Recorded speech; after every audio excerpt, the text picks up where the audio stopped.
Pete. Hello, Pete. Good afternoon, X. Pete, just be a bit calmer with your voice, Pete, Sorry. okay? This is a clinical environment. Thank you. Now, Pete, tell us which star you think... wait a second. I want you to say the name of the star who you think Adam is. If you're correct, Adam will wake up. If you're wrong, he will stay regressed and you may have actually damaged his brain. Pete, please say the name of the actor you think it is, now. Jim Carrey. Oh dear, Pete. What did you think the films were? Airplane. Living Dead. The Terminator. Okay, does it matter that Jim Carrey isn't in any of those films? Isn't he in Airplane? No. No, okay. What about, what was the second one? Night of the Living Dead? Living Dead, yeah.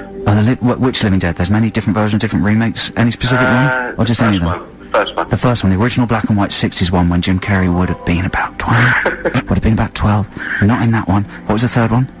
Terminator. Terminator. Tell us what Jim Carrey did in the Terminator, Pete. Wasn't he the boy on the bike? That was Edward Furlong, wasn't it? Wasn't it, Pete? Pete, listen, what do you do for a living, mate? I'm a painter and decorator. Get a lot of work? Fair bit. Yeah. Good, Pete, that's kind of very, very wrong, but well done for being so amazingly wrong. Okay. Thank you very much for calling. Yeah, I tell you what, should we give him a copy of the Motorcycle Diaries anyway? And just study the cast list at the end. And make sure, you know, maybe just put the names to the faces and everything. Pete, thanks so much for calling. We're going to give you a copy of the Motorcycle Diaries anyway, just to help with your brain. Do we have Zeb on the line? Hello, Zeb. Yeah, hi, Adam. My name's Joe. Adam's being regressed. Don't worry, Zeb. Often happens. Look, you've startled him a bit. Okay. If you keep your voice nice and calm, it is a clinical condition. He is regressed. Zeb, when I tell you to, please say the name of the actor who you think Adam is. Say the name now. Val Kilmer. Oh! Zeb! Hi. You've got it right. Did you know the films as well? Yes, I do, yeah, I think so. The Doors are the first one. Yes, correct. Yes, that's right. That's the scene on the plane where Morrison is behaving badly and Billy Idol's playing one of his muckers sat behind him. Very good. What was film number 2, Zeb? Island of Dr. Moreau with Marlon Brando. Yeah, have you seen that one? I have seen it, yeah, it's not anything fantastic. What did you make it through to the end? I can't remember, but probably did. Can't remember. It sort of blends into nightmares, doesn't it? In many, many ways. And what was the last one, do you reckon, Zeb? The last one is The Saint, I think. Yeah, of course, Val Kilmer and his incredible disguises. That's brilliant.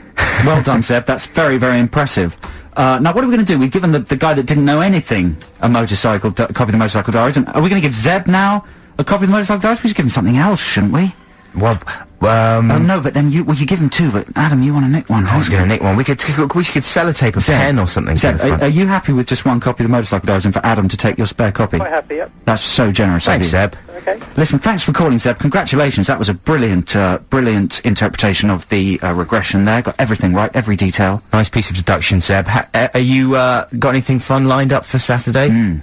I've got a week off next week, so I'm just going to relax completely. Gonna go crazy. Really? You should go and see a Jim Carrey film. He's in all of them. Yeah, exactly. Why don't you rent The Terminator with Jim Carrey? Yeah. Listen, Zeb, thank you so much for your call, and thanks very much. Was it Pete before? Yeah, it was Pete, even though that might not be his real name. Okay, well, Pete, thanks so much for your call anyway. It was very nice to speak to you. I'm inferring that he doesn't actually know what his own name is. Right. This is Adam and Joe on XFM. Here's a free play for you right now. This is from the Fountains of Wayne's last album, Welcome Interstate Managers, which is a really good album. And this is a track tucked away towards the end, called Super Collider. And it's a weird one because it sounds as if the Fountains of Wayne are doing an impression of Oasis, doing an impression of some kind of mad psychedelic song. It sounds like awful right now? Well, I really like it. You might hate it, but anyway, check this out. Blake man, that is beast. What? I said Blake man, that is beast. Blake? Blate.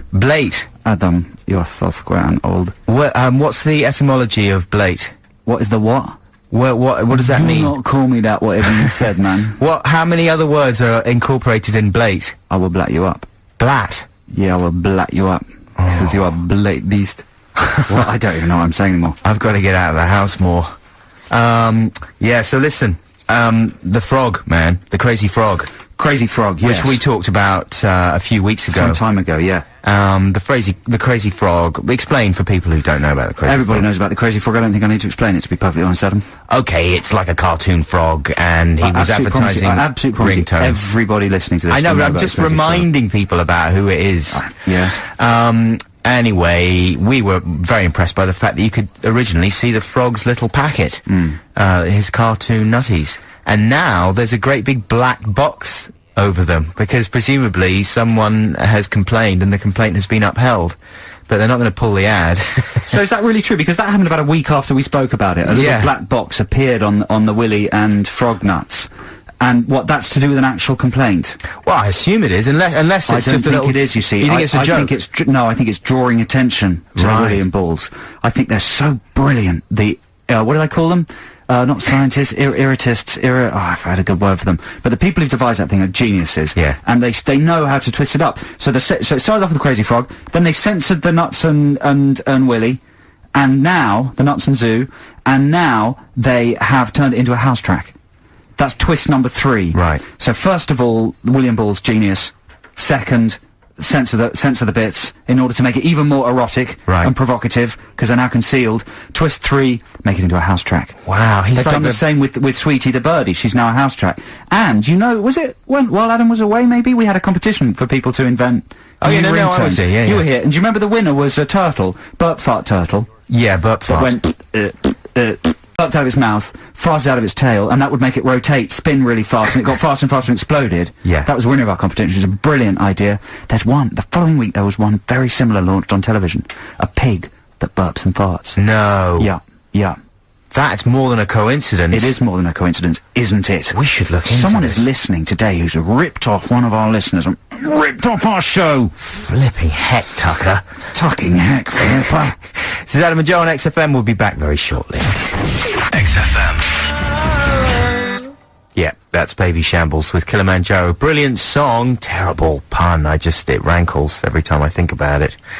Kill a man for his gyro. When you're very, very high, it's the sort of thing that you think's really clever. I suppose When that's your true. brain's all fizzy with drugs. Crazy. This is Adam and Joe on XFM. So, Joe, you said earlier that you have been watching Jamie's Kitchen. I only watched my first one this week, and I Right. really got into it quite fast. Yeah. And I was surprised because, you know, like a lot of people, I think I have a certain amount of antipathy towards Oliver and his multi-million pound sort of Sainsbury's endorsing slobbery lifestyle. But I found myself really liking him quite quickly and just being so impressed by what he's doing. Yeah, well, the thing is, he's right, isn't he? Yeah, exactly. Cannot argue with the fact that he's right, and we're shoveling rubbish into kids' mouths. For people who haven't It's seen the inarguable. show, he is essentially sort of setting up a business. I'm not sure how he intends to make any profit from the business, or whether he does, but the business is to kind of retrain dinner ladies, you know, in as many schools as possible in England, to serve better food, basically, just to give children the option of eating stuff that isn't just a slice of congealed pork residue or something with chips, which is what they really like. And it's tough because none of the children really want to eat Jamie's delicious alternatives to begin with, do they? But after about 9 months or something, some of them eventually give in. But don't you feel a bit depressed, Joe, by the attitudes of some of the kiddies who just absolutely flat don't want to try anything and say as much, like, I don't like it, I don't like anything different. I want chips, I want burgers, I don't like anything different. Yeah, but it's not their fault, is it? Because all the kids' food's got happy faces and cartoon characters all over it. You think that and seduces yeah, them in? they're just being, their tastes are so controlled by marketeers in rip-off Britain that they can't, the parents can't control it. Rip off Britain. It is rip-off Britain, isn't it? Basically, this is a tiny country with about 20 amazingly rich people controlling everything. Ripping everybody off. off. With their smiley burger faces. Most of whom we know, all the rich people. Yeah, good. But, That's the way I at like least it. we're on the right side of the fence. Absolutely. But, you know, don't you reckon that it's a more interesting and worthwhile watch, for my money anyway, than Super Size Me, almost? Jamie's Kitchen, that is. Oh, definitely, yeah. I think it'll probably end up with some sort of constitutional change, even though we don't have a constitution. What do I mean? What's the word? Well, yeah, that's good enough. yeah. He goes to the Prime Minister, he goes to number 10 a legislative adjustment. I think there will be. If any politician worth his salt will just immediately do anything that Jamie says, because he'll immediately get, like, how many people watch that show? Like 5 million. He'll immediately get 5 million voters on his side. Yeah. That's the way to go, man. Well, it's not a bad initiative, though, is it? I mean, you'd have to be pretty nutty to argue against that. Yeah. I mean, the idea that children are growing up eating that kind of stuff is pretty dreadful. Yeah. Not that I remember what we necessarily had at school. All I remember is, like, chips. I mean, everyone has chips, don't they? And, spaghetti bolognese, I remember. Really stringy, tasteless spaghetti with a kind of bolognese sauce that leaks fluid, just a white fluid. It was really not very good, and I wish we'd had Jamie in those days.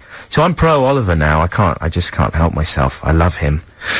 Anyway, I don't know how you feel about that. I feel excited. Can I do some quick emails? Yeah, go on then. Adam and I have agreed that we don't really read out enough emails because our good listeners send in many. We were talking about Jason Schwartzman earlier, and whether he appears in the video for the Phantom Planets. And who has emailed us here? Dominique wow, what a name, Dominique Denemont. Jason Schwartzman is not the drummer anymore, but he does appear in the Lamos video for California. Makes sense, as he co-wrote the song with Alex Greenwald. Yeah? There you go. Did you know that? Little bit of information for you. Read the Fountains of Wayne song, which was your free play, was it, Adam, just a moment ago? Yes. Never play it again. It sounds like a spitting image parody of an Oasis song. Just awful. Play some Interpol, says Christian Braid. But they sound like a spitting image parody of Joy Division. Your invitation for young ladies to join you at a screening of 9 songs. There's a lady called M. Green, says she's going to join you and Charlie, who we already mentioned, when you go and see 9 songs. She's going to come down from Brighton. So there's 2 ladies. Good. You know, one for each of your... I can have a manwich. Yeah. And then also, oh no, that's M. Green, who also asks us, Adam and Joe, if you were a lesbian, would you be butch or femme? Please give reasons. I would be femme, because I'm quite a ladylike man, and Adam would be butch, because he's quite a hairy man. A hairy butch man. You didn't think about that for very long, did you? No, well, it's patently obvious, isn't it? I mean, you look rubbish as a sexy girl, and I'd look terrible as a butch. Yeah. I always played the girl in our... yeah, because it was comedy. When we did Lady Things. To look stupid. I looked sexy in a lot of those things. No, you didn't. Okay. A couple more emails. Dominic Farrant has emailed us. Have we seen the film Old Boy? I recommend it. I shouldn't have really read that one out. It's a bit inconsequential, isn't it? But yeah, Old Boy's fantastic. Film of the year for me last year. And that's it. And finally, someone else slagging off Suggs, saying he advertises one of the retail bank's insurance companies, and if you phone them up, it's him doing the sorry please hold message. That's rough, man. Suggs, how low can you go? I'll give you... Let's have a fundraiser for Suggs so he doesn't have to do any more ads. Right, this is Green Day with Holiday, and check this out, it's amazing. There's a little note here that says sell the next song. So I'm really trying to sell it, but I haven't heard it that much. I do know that it's from their excellent album American Idiot, and I'm sure it's very good. What was that one then, Ad? That was the Green Day with Holiday. Terrific. Now, apparently Jamie Oliver has affected legislation, according to one of our texters, Richard from Luton. He got a whole 12 pence extra per meal per child for school dinners from the government. Well, that's good. That amounts to a lot. A couple of Brussels sprouts? No, obviously individually it's not very much, but no, when you apply it to the budget of the school that a school has to feed their children, that's a lot of money. Just paint faces on good food. That is the secret, Just put legs, arms and faces on Smiley, all healthy food and smiley things. lettuce. Have tie-in cartoon series on CBBC, The Radishes, all that kind of crap. The kids will go crazy for it. That's the answer. I think that's been tried, I don't know, but... Well, the VeggieTales, they did it with Christianity. The VeggieTales? Yeah, the VeggieTales are Christian vegetables. They're huge. Lots of listeners will know what I'm talking about. Wow. And they've brought Christianity and vegetarianism to many intelligent, sophisticated kids. Come on, parents of Britain, pull your socks up. Yeah, well said. Yeah, man. thanks, mate. Oh, I've forgotten what I was going to say. What else I was going to say? So, I was thinking this week, I was trying to guess some News of the World headlines. Specifically film reviews. And I was wondering, the new Willy Wonka film... what will the headline for the review, the News of the World review be? Wonka load of rubbish. Very good, Buxton. Sharp. Off the block. Yeah. If it's good, Bonkers Wonker's a stonker. Nice. Bonkers Wonker's a stonker. Oh, what was yours again? Wonka load of rubbish. Wonka load of rubbish. That's good, isn't it? So that, if we were having a text competition this week, that's what it would be. Can you anticipate a News of the World headline? But you know what? We're not having it. No. So you can just forget that. Put it out of your mind. Yeah. That's it. Hey, That's do you the want end. to introduce your free play now? Seeing as we've had that pretty harsh text about mine, I don't hold much hope for yours. Okay, man. getting Well, I'm by. not going to tell you who it's by, but this is a brand new song by a hot new band. It's called Urges. You have to say who it's No, by. I'm not. This is a brand new song by a hot new band. It's called Urges. We'll Hit give it. Okay.